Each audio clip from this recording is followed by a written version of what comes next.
All right, we are back again with another solo podcast here on the Venture Hub podcast. I'm Todd Frazier, and we have been going through in these solo podcasts talking about the process that I have used throughout my life to really achieve anything that I've set my mind to. Now, I'm not saying that I have done everything well or I've actually achieved the results that I was looking for, but eventually the ideas and things that I've tried to do have evolved into other things, and ultimately the results have been great, and it's been something that's helped me, and so hopefully I can help you. So in the first episode, we talked about the question and the attitude, and that's the question of why or why not, and then the attitude of you can't tell me what to do, basically telling the naysayers, sorry that you don't believe in me, or you don't think it's a good idea, or it's always been done this way. I'm going to try it different.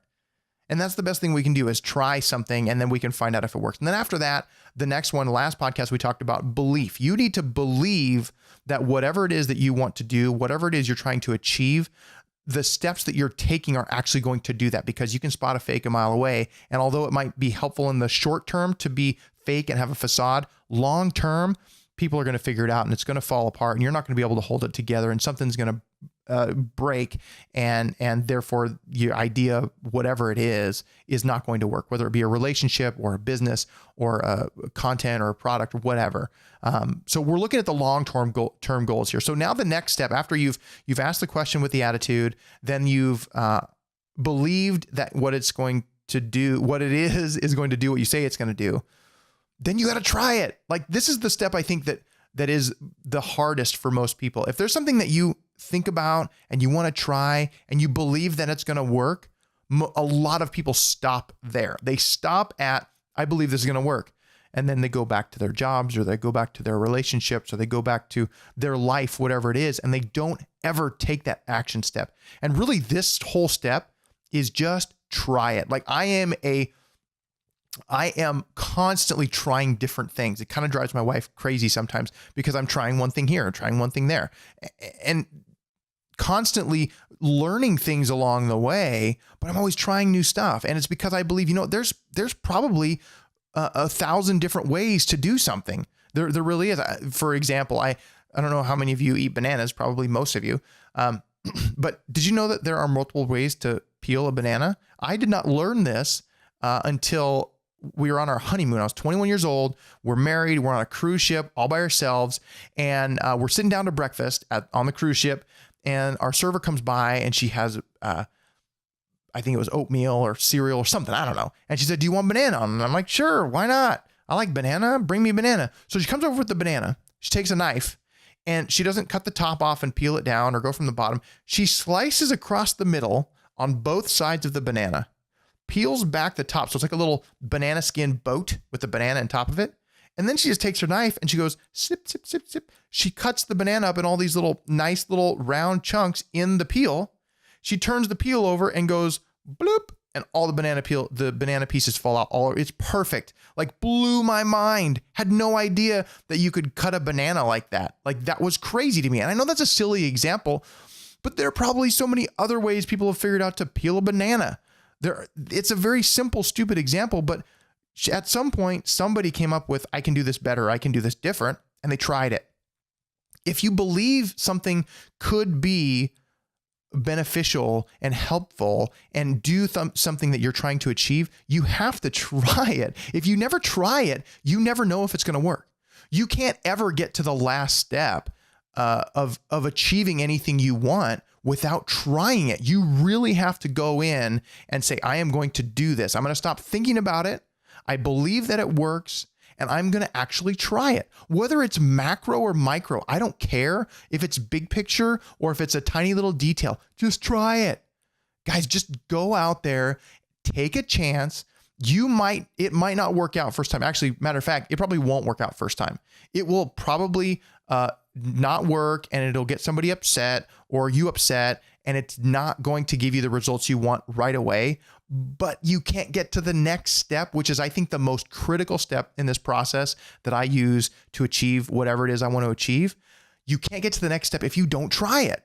If it just sits in your brain in an incubator all the time, and it never actually gets out to the world to see if it sticks, throwing old adage of throwing spaghetti on the wall and seeing what sticks. I don't know if you know where that story comes from, but in the olden days, and actually at my house when I was a kid, you take spaghetti out of the thing and you throw it on the wall. And if it stuck, it was done. I think that's what it was. I don't know. I don't do it now, but that whole idea is like, if you throw a bunch of spaghetti on the wall, some of it's going to stick. And if 10% of your ideas stick, that's really, really good.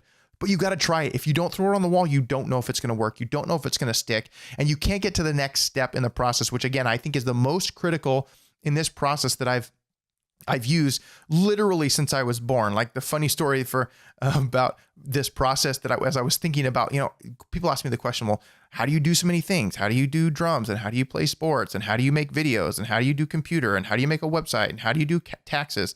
Like all these different things. I just tried them. Like I just tried doing them because I believed I think I could do that, or I could do that better. And I tried it, right? I just put it out there and like, done, try it. Did it work? Great. If it didn't, next step, right? But when I was a kid, when I was born, my mom told me the story. I don't remember it, but I guess it's true. When I was born, I came out like we all do. And the doctor spanked my butt, trying to get me to the cry, right? Because everybody, if you've had babies, they come out, and the good thing is they cry because their lungs are working. Doctor spanked my butt and I held my breath.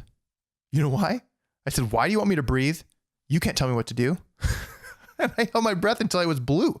Like that's the story. That's how I started my life. And I think it's so ironic that really is the question and the attitude and the way that I've lived everything in my life. Not disrespectful, not saying that you're an idiot, I know better, but more of I hear what you're saying, but I'm still going to try this, and you can't tell me not to. Of course, if it's illegal and against the law, you shouldn't do that. So I'm not saying work on your criminal activities through this process, but it's an attitude of, you know what, I'm going to try this, and I don't care what you think. I don't care what you say. I like your feedback because I'm going to use that, but I'm going to try it. And if you don't try it, guys, if you don't get out there and make an attempt, you're never going to know if your belief is right or not. And it's not important that your belief is right. It's important that you have belief. And then the last step we're going to talk about next is really the critical piece that makes this all come together. So you're going to truly achieve whatever it is that you want in life. In business, personal relationships, doesn't matter. You can achieve it. All right? Okay, so here we go. I've got one more step in the process after that. Hopefully this is informative to you. Again, I'm Todd Frazier, Venture Hub Podcast. If you haven't yet, go ahead and subscribe. And if you haven't gotten a chance to give us a review, 5 stars if you like it, 1 star if you don't. Either way, we don't care. We just want some feedback to know if what we're giving you is valuable and if we should keep doing it in this way. We know we're going to keep doing podcasts, but if there's things that you'd like to see changed, go ahead and comment on the podcast, send us a message, and Todd at theventurehubacademy.com. And I'd love to get back to you because we really want to make as many people succeed in whatever they're trying to do as possible. So check us out, venturehubacademy.com. Sign up today for practical training if you haven't already. We've got multiple courses that bridge the gap between failure and success in your business from an operational standpoint, because we didn't all grow up in an accounting, marketing, or sales background, which is all part of running a business, management, employee, compensation and techniques, all that stuff. We got all of it, and it's continually growing as we go. So check it out, venturehubacademy.com/sign up, and we'll catch you on the next podcast. I'm pumped. I really like these solo podcasts. Hopefully you like them. Hopefully you like them, and you're getting a lot of value out of it, so that we can really help you as much as possible take your business, relationship, life, whatever, content to the next level. All right, guys, we will see you next time. Thanks for listening.